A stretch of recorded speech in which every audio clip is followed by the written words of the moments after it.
Yo, selamat datang lagi di kita ngobrol-ngobrol santai aja. Pokoknya intinya salam blar blar blar blar Rastungkara. Jadi hari ini kita lagi bersama Andre. Semua udah menyempatkan waktunya untuk kita ngobrol. Ya, hari ini seneng lah bisa datang Iya. ngobrol sama beliau langsung. Nah, jadi kita nih pokoknya santai-santai aja. Tapi ada satu hal yang kita harus bahas itu adalah tentang kasus-kasus yang ada di Clinking Beach itu yang pertama ya. Kita pembukaan santai lu tipis-tipis. Gimana menurut Ki tentang kasus di Clinking Beach itu, Andre? Artinya pembongkaran terhadap salah satu yang katanya investasi yang cukup besar, kira-kira 200 miliar kalau nggak salah ya. 180 nggak sih tepat? 100 miliar tepatnya, oke. Yang itu tuh gimana menurut Ki kira-kira? Dari sudut pandangmu aja dulu. Ya sebenarnya namanya kita kan di Bali emang segmentasinya fieldnya emang ke pariwisata ya. Cuman dalam konteks ini ketika orang ngerasa Bali itu udah jadi aman sebagai tempat pariwisata, jadi semua uang digelontorkan besar, akhirnya kan kita ngelupain esensi yang sebenarnya. Padahal alam pun juga punya esensi hak untuk dia berdiri, nggak diganggu oleh kepentingan kapital juga kan gitu. Cuman dalam konteks ini yang dirugikan sebenarnya kan nggak hanya kita sebagai generasi muda lah. Itu kan alam, itu kan juga sebagai investasi jangka panjang. Ya, jadi untuk kedepannya itu ya lebih panjang. Tuh, Ya. karena kan kalau alam rusak, sedangkan dunia sekarang lagi ngalamin perubahan iklim. Iya, betul. Sekarang dibangun lift kaca, Ya. kita nyumbang gas karbon yang besar kan tuh udara. Alam rusak, efeknya jangka panjang ke kita juga. Betul. Belum lagi nanti kita punya anak segala macam kan, ya itu kan gambaran ke depan lah. Artinya dalam setiap kemudian kita menuju ke modernisme tanpa kemudian kita pernah berpikir tentang bagaimana dampak lingkungan yang begitu besar ini, akhirnya kualitas hidup kita juga dipertaruhkan gitu ya. Benar. Dipertaruhkan untuk kedepannya sebenarnya. Bahwa kemudian masuk akal nggak menurut Ki kan? Jadi kemudian masuk akal ketika anak-anak muda itu kemudian mulai berusaha dan kemudian mulai bersuara dan kemudian mulai pemikiran-pemikiran kritisnya itu menyampaikan lewat media dan sebagainya sama seperti kita hari ini. Iya betul. Tapi itulah kemudian Andrea akhirnya kualitas hidup kita, soalnya itu yang dipertaruhkan loh. Kalau hari ini mereka melakukan itu, hari ini kemudian mereka mengeksploitasi alam dan sebagainya, tentu kita yang akan terdampak ke depannya. Sangat. Karena mungkin hari ini masih 10, 20 tahun sampai 30 tahun mereka masih bisa berkuasa, masih bisa kemudian memimpin Bali dan sebagainya. Tapi ke depan nanti gimana? Kan kita yang mewarisi. Kita kan nggak mungkin mewarisi suatu hal yang buruk nggak sih harusnya? Iya, betul. Sama generasi muda kita sebagai orang tua kan tugasnya merencanakan. Ya, Sedangkan nanti hasilnya yang nerima kan generasi berikutnya. betul. Bukan kita aja sebagai orang tua kan kita jadi. Betul. Dan kalaupun misalnya alam yang kita warisin jadi gini, sebenarnya kan kita punya konsep Rita Karano, banyaklah konsep-konsep di Bali yang mengedukung soal alam kan gitu. Ya. Cuman ketika implementasinya akhirnya kita nggak bisa nih melawan godaan uang yang sangat enak ini. Akhirnya kan hal yang udah digaransikan untuk masa depan kita batalkan di sini kan. Betul. Itu yang akhirnya saya jujur sebagai generasi muda ngelihat kondisi yang kayak gini itu jadi satu hal yang Miris ya. miris, sekaligus mikir ini kita bener nggak sih orang tua kita nyiapin masa depan yang bagus untuk kita kan gitu. Atau hanya untuk keuntungan dia hari ini? Bisa jadi. Orang tua kan emang gitu kan. Itu dia sebenarnya. Jadi sebenarnya keuntungan pribadi kemudian dalam jangka pendek ini kemudian mempengaruhi kita kemudian nanti ya ke depannya. Oke, sekarang dia boleh membangun, oke sekarang dia boleh jual yang namanya lahan-lahan dan sebagainya yang terlalu kemudian bisa berdampak kepada kita. Kayak contoh sekarang kan marak ada banjir dan sebagainya, kenapa bisa begitu? Iya makanya. Karena ada alih fungsi lahan secara masif yang terjadi gitu loh. Tuh sih, tapi menurut K nih, sebenarnya lift Clinking ini atau lift di Clinking Beach ini itu kan sebenarnya dia itu dibongkar atau direkomendasikan melakukan pembongkaran dan dikasih waktu secara lama 6 bulan nih sama Pemprov kan untuk melakukan pembongkaran atas rekomendasi dari DPRD. Iya kan? Iya. Nah, yang menjadi persoalan adalah kenapa kemudian itu bisa dibongkar dan kenapa itu harus dibongkar? Kan adalah karena mereka melakukan pelanggaran terkait tata ruang. Iya betul. Tata ruang. Yang utama adalah ternyata mereka tuh punya izin tahu. Kita tahu nggak? Iya, dia punya izin. Jadi mereka punya izin untuk membangun itu tapi tidak dengan liftnya.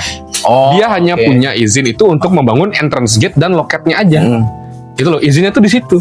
Tapi ternyata melakukan juga pembangunan secara diam-diam untuk si liftnya itu. Jadi ibaratnya nih, keluar nih sama ibumu. Izin sama ibumu keluar, mau keluar ke rumah teman A gitu loh. Tapi keluar ke rumah teman B. Sama teman C juga. Sama teman C juga dan lain-lain gitu loh. Kayak izinnya apa, dibangunnya apa, merugikannya siapa dan Iya. lain-lain gitu loh. Dan ternyata itulah yang terjadi hari ini. Menurut K dengan itu seperti apa, Re? Memandang itu gitu loh. Pertama sih kayak pejabatnya banyak yang kecipratan duit sih kalau saya. Kan ya udahlah biar proyek gue jalan lah, bantuin dikit lah, duitnya udahlah itu lu dapat lah bagian seberapa. Diduga kan itu dugaan. Jadi Boleh, kan, kalau boleh. itu kan kita ya berhak menduga Aja. dong. Betul. Hermeneutika aja. Boleh. Artinya bahwa kemudian ketika hari ini dugaan itu bisa dibuktikan kan jadi fakta. Fakta. Gitu. Ketika dugaan itu kemudian dipatahkan kan menjadi akhirnya berarti tidak dilakukan gitu loh. Ya, asumsi liar aja lah. Asumsi liar. Itu aja sih sebenarnya pembuktiannya jadinya ya. Iya, benar. Tapi kalau misalkan itu terjadi, siapa sebenarnya menurut Ki paling salah? Kalau aku dulu ya. Kalau menurutku yang paling salah adalah bukan Pemprovnya. Ya, betul. Karena apa? Itu hierarkinya jauh. Antara gubernur sampai ke di bawah gitu loh istilahnya. Iya. Kayak bapak ibu kita aja nggak tahu apa yang kita lakukan di luar. Betul. Ya kan? Tanpa ada laporan dari orang lain ketika kita melakukan itu, ya nggak sih? Iya. Jadi Pemprov itu sebenarnya. Jadi dia nggak pernah tahu tuh apa yang terjadi di desa, apa yang terjadi di kelurahan, apa yang terjadi di kecamatan dan sebagainya, tanpa ada laporan dari masyarakat. Dan ini kemudian menjadi penting bagi kalian. Ketika melihat hal-hal seperti demikian, harusnya dilaporkan. Entah itu lewat media sosial atau lewat secara resmi menggunakan surat dan sebagainya. Nah, tapi kalau bagi aku, yang menjadi persoalan tuh bukan Pemprov yang nggak tahu. Ini nih pejabat-pejabat desa dan kemudian orang-orang yang ada di sana, kenapa kemudian tidak pernah aware gitu loh? Mungkin tidak tahu tentang aturan, tidak tahu tentang aturan tata ruang dan sebagainya. Tapi ketika kita melihat tebing itu mulai dikikis, ketika kita melihat tebing itu kemudian mulai apa istilahnya dihancurkan itu untuk beberapa hal, kan masang fondasi itu kan perlu hal-hal seperti itu ya. Nah, walaupun kita bukan orang-orang teknik sipil, tapi kira-kira kita tahu lah ya ketika akan membangun apa itu perlu yang namanya fondasi yang kuat dan sebagainya. Tentu si tebing itu kan harus dikorbankan jadinya. Iya nggak sih? Udah, ya nggak mau kan? Mau nggak mau, jadinya itu aja menurutku. Jadi kenapa kemudian kita menyalahkan ke atas, tapi kita tidak tahu nih di bawah ini ternyata tidak melapor dan sebagainya. Iya. Gitu loh. Kok bisa? Dan ini kemudian bagi aku menjawab tuh bahwa kemudian masyarakat itu lebih tidak tahu terkait clinking bridge ini terjadi gitu loh. Khususnya kita ya, maksudnya yang bukan warga Nusa Penida gitu loh. Gitu sebenarnya. Kalau menurutnya gimana? Sebenarnya gini, kalau misalnya dibilang Pemprov nggak bertanggung jawab, oke kan pertama hierarki. Pertama kan emang dari bawah dulu kan. Ya. Kedua, memang kalau Pemprov tahu harusnya udah dikasih izin segala macam. Ini Pemprov masalah nggak kasih izin. Harusnya kan dia nggak tahu dong bakal ada proyek. Ya wajar, desa juga salah. Karena dari desa juga di bawah awalnya duluan. Tapi kan izinnya Pemprov tahu bahwa Pemprov tahu. Tapi kan nggak ada izin kan sebenarnya. ada Pak. Oh ada. Ada izinnya. Artinya ini kan izin untuk bagaimana kemudian persetujuan bangun gedung gitu loh, PBG. Iya. Mungkin itu kemudian kan menjadi tahu dan sebagainya. Tapi itu lagi yang menjadi persoalan adalah mereka punya izin-izin itu untuk membangun loket dan entrance gate aja. Tapi si lift ini enggak gitu loh. Iya itu dah. Menurutnya berarti gitu ya? Iya. Maksudnya kan ada 3 wilayah nih di kalau tak baca itu ya.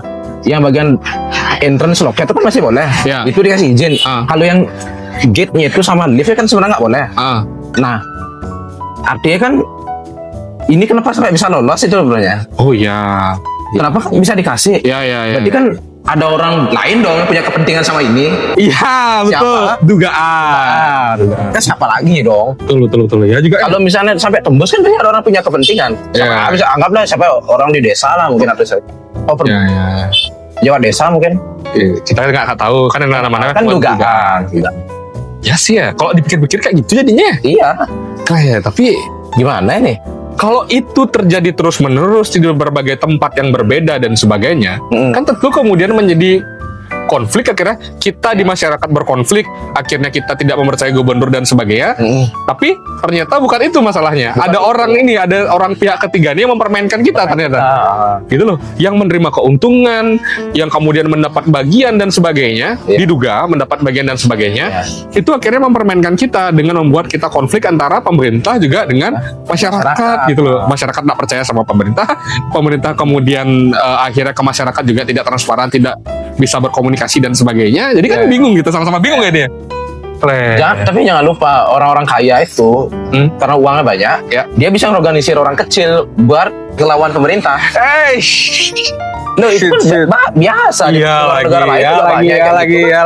Nih, udah dibagi-bagi lu ngelawan pemerintah deh, karena bilang aja ya adu domba lah, udah biasa kan. Berarti sama kayak demo bayaran itu. Wow. Speechless lah Ustaz. Tapi itu yang terjadi Pak, bener ya? Memang elit yang punya uang itu dia biasa ngorganisir orang bawah untuk demo ngelawan negara, pemerintah lah, misalnya negara itu kan pemprov juga di bagian negara. Iya, iya, negara Wakanda istilahnya. Iya, Wakanda, bukan negara Bukan Black Indonesia Panther. nggak ada. Negara di Black Panther sih. Di Black Panther nggak ada. Oh iya ya. Berarti kan kemudian ketika ada masyarakat kemudian menyatakan, oh kita nggak terganggu kok. Ya. Kemudian, oh kita sumpah kita senang banget sama yang namanya lift ini. Walaupun akhirnya harus mengorbankan tebing, yaitu untuk kemajuan pariwisata. Masyarakat siapa yang diwakili?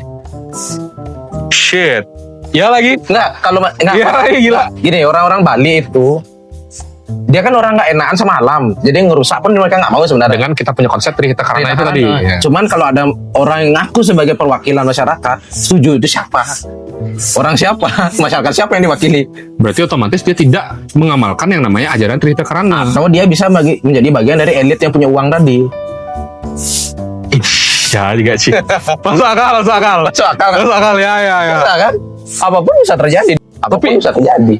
Jadi kita sebenarnya itu ya, kita sebagai masyarakat diadu domba, konflik horizontal, konflik vertikal berjalan kepada pemerintah dan sebagainya. Tapi ternyata ada pihak-pihak yang satu ini mengambil keuntungan di atas konflik-konflik itu. Iya. Jadi udah benturan nih, pemerintah sama masyarakat benturan. Nggak ada yang peduli karena akhirnya fokusnya kan disorot ke ini benturan. Ya udah itu tetap jalan proyek ya. Ya. Berfokus kita udah dialihin ke sini kok. Ya. Itu sebenarnya menjadi alasan dan salah satu dugaan penyebab terjadinya hal-hal seperti demikian. Kan banyak dan ternyata itu bukan satu kasus deh. Ada juga di sekitaran itu juga ada kemudian yang melakukan juga kayak pengikisan tebing dan kemudian mengalihfungsikan tebing. Ada tuh aku lihat di salah satu teman itu yang bilang di salah satu TikTok mengirimkan aku di DM itu bilang bahwa ada kasus serupa terjadi di daerah yang sama dan bahkan di banyak daerah mengalih fungsi tebing untuk menjadi kayak diduga ya menjadi hotel, villa dan sebagainya. Tapi semenjak kasus Kelingking Beach ini naik, dijual itu Pak, dijual lahan yang nggak jadi dibangun, jadinya dijual. Kayak mungkin gimana kayak agak ketir dulu, ketir gila parah ya kan, nggak jadi untung nih, jadi buntung aja gitu loh. Kenapa ya kita tuh gampang banget tergoda sama uang? Emang semuanya perlu uang ya. Cuman kok gampang banget gitu ya, ini ada lahan sini bangun aja kan, dijual orang asing. Nah, tahu kan bentuk kan itu imperialisme baru sebenarnya. Tentu.